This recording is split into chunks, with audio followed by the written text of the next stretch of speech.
Yes, alam mo, ang daming nagsasabing mga abogado. Alam mo, marami dyan, hindi naman tanga yung mga abogado na alam nila may mga malaking mali. No?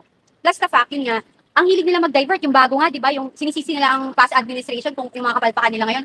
Kaya nga kayong bagong admin, di ba? Fix whatever problem yung nangyari. 3 years kayo na nakaupo sa mga secretary, USEC, sa mga leaders natin dyan. Pigilan nyo kami. Babalik nyo ulit sa KPRRD yung mga pangyayari. Kaya kayo na siya ayusin nyo. Pero for 3 years wala kayo naayos. Lahat tumaas. Bilihin, gasolina, kuryente. Diyos ko, ano lang bumababa? Sabi nga nila, panty na lang eh. Yung garter mo ba na natali mo ng may Pati garter nga natatanggal na. Kasi ang mahal ng ano, pambili ng sabon, ayaw mo ng laban. Bigla naman ako sa'yo sasabihin niyo. Galing kay Kati Binag yun. Coming from Katina, ang gawan niyo po ng coat card.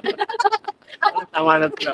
Ang nalalaglag na lang ngayon, eh. Ang bumababa na lang, Bumababa na lang. panty. Pero yung panty ko mahal na din.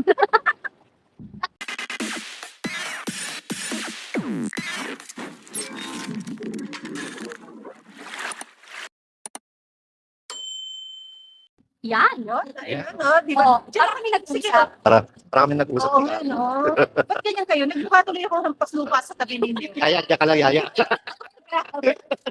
Sige, kumigil ako. Nakakabwisit yung kaya. Okay lang naman. Hindi naman ako talaga ng aking buhay. Kumusta kayo? Ay, andyan pala si Ganda. Oy, Toriro. Kanina ako lang yung maganda. Ngayon si Salamat. Ganda. Salamat ka. Oo nga. Salamat. Trabahin niyo. Ano, busy ka? Love your shirt. Oo. Tapos. Busy ka. Hello, Hello, Miss mga- Joey. Ma'am Joey. Congratulations. Ako, Miss ka namin. bilib na bilib ako dito sa batang ito. Kasi, kahapon, yung quotable quotes niya, Marlon, doon sa kanilang press conference, talagang yun yung na tumatak sa isip ko when she addressed the concern na si Barbers, Ace Barbers, Representative Barbers, kept repeating and trying to insult yung vloggers na pinasuhan nila, pinakatawag sa kongreso, na ganyan ba kayo pinalaki ng magulang niyo? Finally, si Joey had the stage and the opportunity to answer him and say na ganito ako pinalaki ng magulang ko, tinatayuan ko yung mga abusadong kagaya. Galing. Joey did what? Galing. Galing. Diba? Ang Sarap gawa ng code card doon. hindi ko nga nagawa ng quote card, pero yun yung post na ginawa ko at saka tinag ko sa kanya. Kasi yun yung pinaka-striking. And Marla, alam mo kahapon, while watching, no, yung alam mo yung cheer ko for Joey, biglang nag-die down kasi nung si Cathy na, umiyak ang lola. Oh, So welcome to our show. Magbumati ka naman sa ating mga Magandang, ano na, brunch. So, magandang umaga, napapatanghali sa inyong lahat. At ito kami, fresh. fresh sa ilalim ng araw. Dito na si Badong Aratiles. Uy, kamusta Kuya Badong? Diba doon? Hello. Hindi ka siyang Hong Kong. Parang nandito Hong siyang galing Hong Kong. Oh, sa mga taga Hong PH Kong dyan. update nandyan din, no? PH Dahil update. nandito si Cathy. Nung kami lang ni Marlon, Hindi hindi ka nagpaparanda. nanonood. Ngayong nandito si Cathy, sumasampa ka, nagko-comment ka pa. Sasampahin kaya na. Sumampa ka kaya? Sa pa kaya PH. Dali, Sampa yun, ka. Para, pwede, no? sampa ka pa. Yun, no? Number Hindi, 56. ano siya, kailangan niya ng filter. Oo. So please, bati muna, Miss Cathy. Magandang umaga sa inyo. Ngayon, it's almost weekend, Thursday. And again, ay yung ating mga kandidato, huwag niyong kakalimutan. Kasi kailangan natin ng tunay na pagbabago ngayon. Kung ang Si administrasyon... Joey din. Hi, Nandiyan Joey. si Joey. Ang Joey. Yung alam mo yung administration na right now, kailangan nating baguhin ang mga bagong leader natin kasi ayaw natin ng mga puppet sa gobyerno at takot at walang paninindigan. Agad-agad naman yun, Miss Cathy. Alam mo, guys, when Marlon and hindi lang okay lang para sexy ka. Para sexy ka. O PH yung ka. Tama na, ibablock kita. Gigil mo ako. Hindi, tawag dito. When I decided today, kanina no, maaga-maaga, sabi ko, Marlon, pupuntahan na lang kita dyan sa area mo para hindi na siya mapagod. Kasi boss ko to eh. Oo. Ibibili ako to ng Kasi kagaya lagi, ng t-shirt. kasi lagi akong ano, lagi akong nasa Wow! Hindi talaga ako. Dito sa show. Ati, thank you sa t-shirt na bigay mo. Ang sign na pinigay mo. Book ng t-shirt. Dapat sabi sa Bakit sa kanyang guess? Kaya ako si Don. Kaya ako si Don. Okay, hindi pa na. Lagi namin kinakad daw si Cathy sa sortie na hindi pa namin siya nakikita naka-sticker. Oo nga, lagi ka naka-hits. Hindi gigilak sa'yo. Oh, masampayin natin si Ma'am Joey. Paano ba? Paano ba magpasampa rito? kasama niya kayo, Ano si Ma'am Cathy, kaya nandyan sa ano ay- PH update. Paano magpasampa, no? Patulong Hindi tayo kay masampahan Joey. tayo, kasi Hindi, kasi naka-live na eh. naka ano tayo. Ay, naka-live. Hindi, naka ano tayo. Hindi pala tayo. StreamYard tayo, no? Mm. Susunod, mga, Susunod. hindi dapat live kung si Joey, di ba? Oo, dapat, no? Kaya lang, Kamiss ka namin, Ma'am Joey. Also, Yun nga, pumunta ka, sabi mo pupuntahan mo siya dito sa Alaba. Oo, Message when I said na pupuntahan kita sa area ko, sabi ko, invite ko na rin si Cathy since nandyan lang din naman siya sa neighborhood namin. Lalabas lang naman siya ng village namin. Mag-join na rin siya dahil kahapon ay isa na namang makasaysayang event ang nangyari at isang katapangan na ipinakita ng grupo ng mga vloggers na pinapatawag sa Kongreso dahil di umano, ay dahil sa gusto nilang dinigin ang fake news. Yep. No? And kahapon pa, dalawa yung malaking story na nangyari.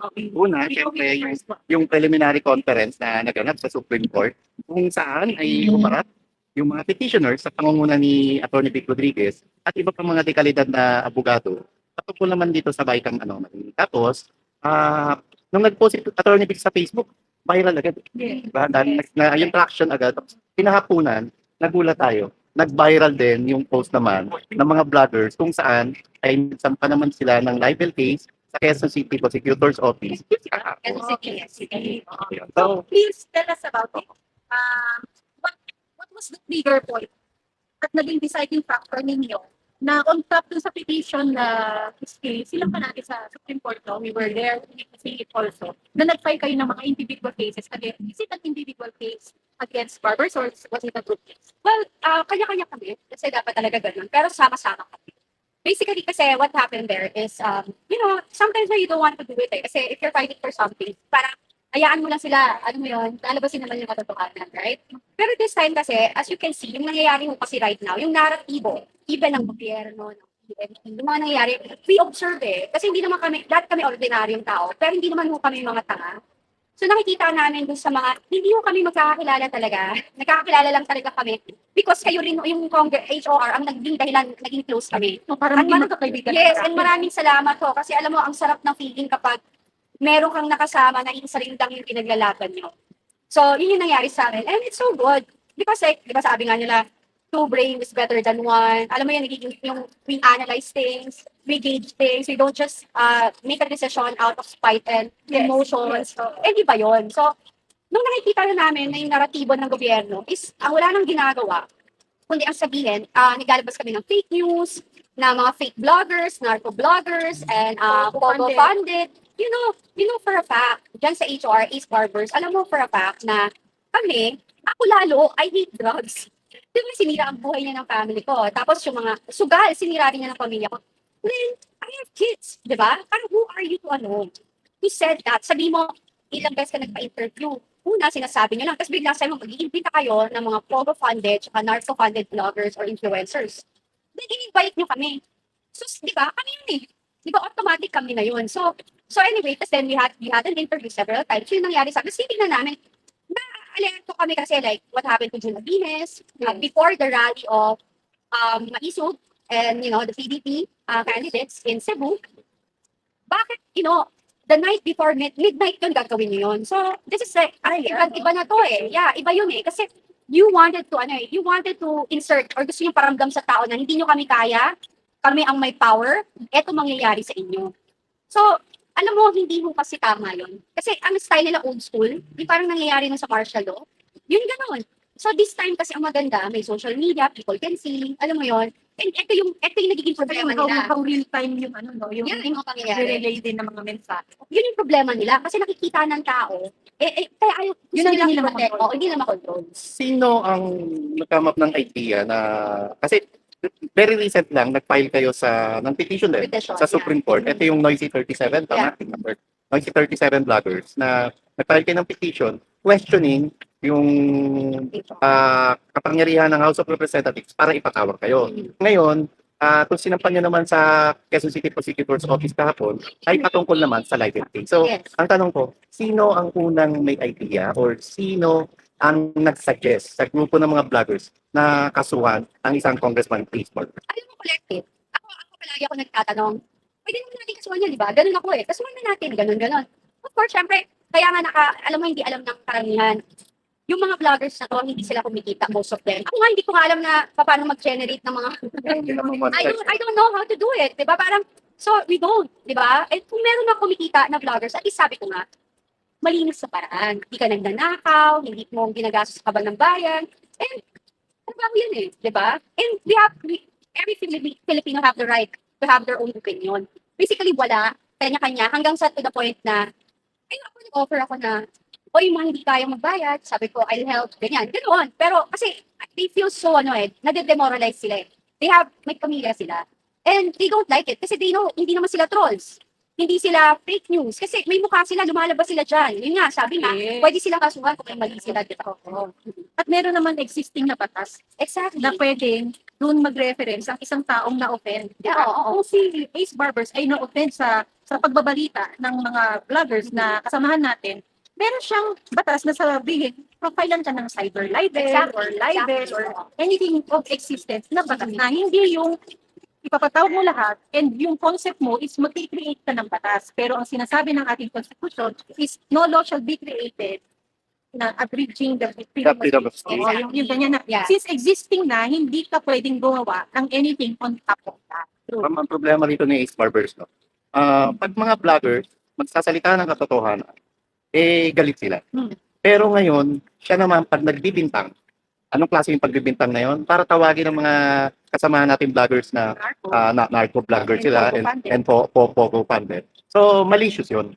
So, ngayon, nababack to you kay Ace Barbers, yung ginagawa niyang quote-unquote, katarantaduhan. Alam mo yung malupit na pagkaka-back to you sa kanya was the time when he said na yan tapang ninyo, dalhin ninyo dito sa fake news hearings. And now, yesterday, our dear vloggers went to court and said, you wanted to see, I don't know kung sino, sabi na, I don't remember, si ano yata, si KFC. Na what? Na, you want to see us? If you want, Yes, yes, yes, yes, if you want to see us in court, di ba? Yeah. That was that's the best avenue to settle all things. At sinabi mo to sa fairground tayo. Oo, makita oo. kita. Kasi, kayo naman nakikita niyo mga kababayan, what's happening in HOR. They will invite a resource person. Ngayon, ang nangyayari, yung resource person nandun, nagsasalita, kung ano yung experience niya, kung ano yung naranasan niya, kung ano yung nasa puso't isipan niya. If they don't like the answer, contempt. Oh. So, are we going? Pupunta pa kami sa Lions Den na alam namin na pag pumunta kami doon, hindi kami duwag, pero hindi lang kami tanga. Yung pupunta ko ba doon sa lugar na you cannot stand a chance. You Yes. don't stand a chance na merong fair dealings at fair process or due process ng pagdinig. Dahil alam nilang sila ang upper hand. Talagang Papatay ka ng mic. from resource person, you now become what? Ikaw na yung ikukulong. Exactly. Kasi napansin ko kahapon, parang mangilan-ngilan na kayong vlogger. So, hindi aabot ng 37. Yes. Based dun sa pictures na nilabas Yes, nyo, oo. nirelease nyo and dun nag-press con kayo. So yung mga nag-file kahapon, hindi pa kompleto ng 37 to? O yung ibang member ng tinatawag na Noisy 37 ay may plano naman mag-file sa kanilang Lugar. Lugar. Yes, kasi alam mo, ang karamihan kasi iba sa iba-ibang probinsya. So even si Coco Locoy, taga Bicol ata siya. Uy, Sabi, talaga? bumabiyahe pa siya. But Naku. he's very passionate. Kaya sumama siya sa atin. Now that I realize this, no, na iba-iba nga, hindi naman lahat nasa Maynila o nasa Quezon, no, sabi, yung hassle na ginawa ng yung hassle na ginawa ng TRICOM, Yes. na papuntahin lahat, imbitahin lahat, di ba? Ang Puyang Ibi na lang. Puyang Ibi Oo. and June Abines. I remember, alam ko, sinundo mo sila or nag-offer ka ng, di ba? Nag-offer ka We offer to help ng ng transportation and Oo. accommodation, di ba? And even ako, nung nalaman ko na, ma'am, pwede yung sakyan, ino-offer ko rin, pakisabi sa kanila. And ganong pamemerwisyo ang ginagawa ng House of Representatives para lamang gipitin yung mga kasamahan nating vloggers. Yes, alam mo, Marna, I just would like to, to say something and, yun nga, i-share lang din na ang vlogging, even if you're monetized, will not be enough. No? Kasi, alam mo, Tati, resources mo yan. Oo. Okay, unang-una, if wala ka namang, yung wifi mo may monthly fee. Kung ikaw ay nasa labas, yung data mo, kakain din yan ng load mo. Yung load mo, pag nawala, magre-reload ka. And Yeah. then, gadget mo yan. You cannot use a simple gadget na hindi siya magiging of quality. Yeah. So, yan sa gadget mo na yan, you cannot depend on yung installed microphone. You need to buy a good quality microphone. Yan yung naging issue natin nung nagsisimula tayo, Marlon. And of course, nasa labas ka, hindi mo maiiwasan na nasa labas ka gagastos ka rin. Yung pupuntahan mong lugar kung saan ka abutin ng pagkakataon na ikaw ay mag-vlog, mamamasahe ka, di ba? Babiyahe ka. Hindi ito ganun-ganun lang para ikaw ay sabihin mong kumikita ka ng sobra-sobra. And And the most unfair thing is, maging pogo or narco vlogger. Yun nga, yun Pam. Sinasabi mo yan, di ba? Yung premise na yan, na ibig sabihin, yung bawat pag-vlog natin, sarili-sarili nating gastos, Yes. na walang nagpopondo sa atin, Yes. ng isang, alam mo yun, ng isang organisadong grupo, organisadong sindikato. And para maging malinaw din, ang pag-vlog po, segunda na lang, pakonsuelo na lang yung namo-monetize natin. Pero ang nagtutulak dito para mag-vlog kami, para magsabi ng katotohanan at isiwalat yung mga nangyayaring katiwalian sa pamahalaan, ay kagustuhan natin yun, na walang nagbabayad at hindi para pagkakitaan kayo. Kung hindi, ang pakiramdam natin, sa sarili natin bilang mga political vloggers, may tungkulin tayo sa mamamayang Pilipino para ipaalam sa kanila kung ano-ano ang mga kabulukan na nangyayari sa gobyerno. Nagkaroon na ba, since yesterday, nagkaroon na ba ng pagkakataon na ang isang Ace Barbers na kinasuhan nito, because this is out in the news yesterday, Yeah. trending din ito, on top of the bite ng anomaly news kahapon, no? Nagkaroon ba na may nag-reach out or from his team na nakapag-coordinate or anything like that? How sure are you na nakarating na kay Representative Ace Barbers? Nanood siya. Oo, yun ang balita ko, nanood siya. And ang balita ko na nagtanong na seryoso ba daw yung gagawin namin. Hindi ba kayo seryoso? Para magkaroon naman siya ng duda sa isip niya na Well, I guess nakitaan niyo naman. We went there in Department of Law. File talaga kami sa Quezon City Prosecutor's Office and sa Department of Justice Building. It's in the picture, diba? So, again, it's Women's Month. Karamihan nga kami babae. So, bilang ina, kapag nakikita mo na maapektuhan yung future ng anak mo, dinidemoralize ka, sinaslander ka, dinidefam ka, sisiraan ka out of nowhere, ganun-ganun na lang ba? Pag titingnan mo yun, kasi para siyang walang asawa, para silang walang mga nanay or kapatid na babae or anak na babae. So, yun yung ano namin. pinalaki ng tama. Oo, parang, di ba? Parang hindi pinalaki ng tama ng magulang at hindi mga lalaki na tumating. Di ba? And ako din, yung isa rin na reason kaya namin ginawa to is there are certain things that's happening before. Like, pag maghahain sila ng subpoena or ng, what do you call this, ng invitation, one time, ito, hindi alam ni si MJ Kiambao, pinuntahan siya sa opisina, these people are taking videos and photos. So, oh, di ba? Tama ba yun? That's ano na yun eh. When you say these people, who are these HOR daw, yung nag-submit ng, kasi pagkapapakilala nila, sila nag-submit ng invitation, Sir, ng subpoena. So, isipin mo pa na video. Diba? May video mo, kukunan mo picture, ano yun? Diba? How did this affect you from that time na natag kayo as narco and pogo bandit? Diba my kids, my daughters, alam mo mga anak ko palaban. They're so mad. They're so mad. Ang sagot nga nila, sila yung mga magnanakaw ba yung inaano. Sabi ko, anak, thinkers are doers. Kapag ikaw, iniisip mo yan, kasi gawain mo. Kaya mong mag-isip ng ganyan at gumawa ka, gumawa ka ng storya, kasi ikaw yan. And they're so used to ako ito opinion ko. They're so used to lying. Diba? And tama na, parang masyado nyo kaming ginagamit kasi ang basa namin dito, masyado nyo kaming ginagamit yan sa HOR para pagtakpan ang kapalpakan ng GAA at ng BICAM. Galing. Yun ang sagutin nyo. Galing. Mag-transition ako doon, nagkakanya tayo doon. Oo. So, talagin na natin doon. Oo. May tanong ka, Marlon? Yun nga, binabago eh. Although, syempre, yung narrative, yung mga kwento ngayon, katulad ng mga kapalpakan sa PCO, Yes. yung involvement ng bagong press secretary at yung pagiging butangera ng bagong USEC, natatabunan yung tunay na isyong panlipunan na talagang direkta sa sikmura at pangkalusugan ng mamayang Pilipino. Ang dapat natin pag-usapan. Bakit direkta sa sikmura at kalusugan ng mamayang Pilipino? Yung issue ng PhilHealth. Zero budget. Ang nakakatuwa, nakikita natin yung mga magagaling na justices natin na talagang sila mismo. Grill nila, ginigisa nila yung mga government official at yung Solicitor General Office na bakit nga naman pinahintulutan na kamkamin ang 90 billion pondo ng PhilHealth at gawin yung zero ang budget. At ang nakakatuwa pa, itong BICAM anomaly na nalalapit na yung oral argument sa April 1, 2, 3 na gagawin sa budget. And we have to remember, no, Marlon, Cathy, nung time na kayo ay pinatawag, no, it was also timely doon naman sa the following day and nag-file sila ng endorsement ng impeachment ni VP Sara sa Congress. So, hindi natin tuloy maiwasan isipin na yung pagkakapatawag sa inyo ay isang paraan nila para hindi ninyo natin mapag-usapan ang impeachment process na gusto nilang gawin kay VP Sara na sa alam natin ay wala sa due process. Oo. Yes, alam mo, ang daming nagsasabing mga abogado. Alam mo, marami dyan, di naman tanga yung mga abogado na alam nila may mga malaking mali. No? Plus the fact, yun nga, ang hilig nila mag-divert, yung bago nga, di ba, yung sinisisi nila ang past administration kung yung mga kapalpakan nila ngayon. Kaya nga kayong bagong admin, di ba? Fix whatever problem yung nangyari. 3 years kayo na nakaupo sa mga secretary, USEC, sa mga leaders natin dyan. Pigilan nyo kami. Babalik nyo ulit sa KPRRD yung mga pangyari. Kaya kayo na siya ayusin nyo. Pero for 3 years wala kayo naayos. Lahat tumaas, bilihin, gasolina, kuryente.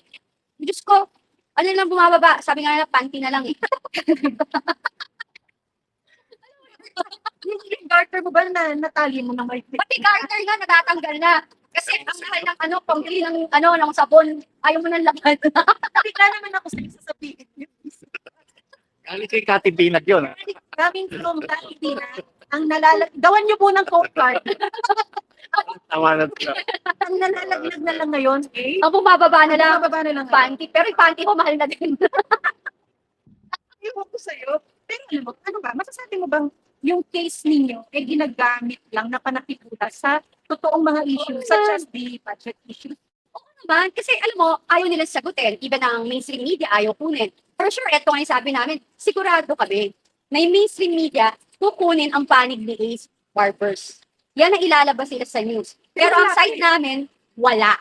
Okay? Pero So, in fairness, Kata, may nag-message na sa akin kanina ng taga-mainstream media. talaga. Nangingi ng copy Talaga. ng complaint affidavit nyo. Mm. Bigyan mo sa akin, papadala na. Sige, Sino sige. yung sinto? Ano yung Justice.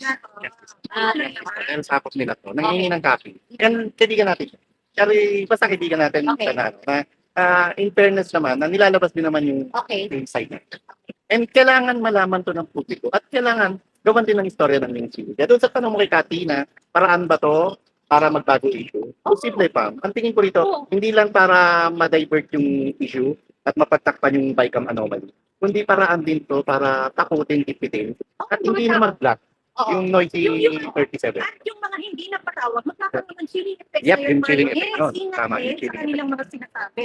But for a while, ako, we'll have to admit, for some Ingat. point, nag-ingat at talagang natakot. Yep. Kaya mo, But yun, lumabantay ng lumabantay.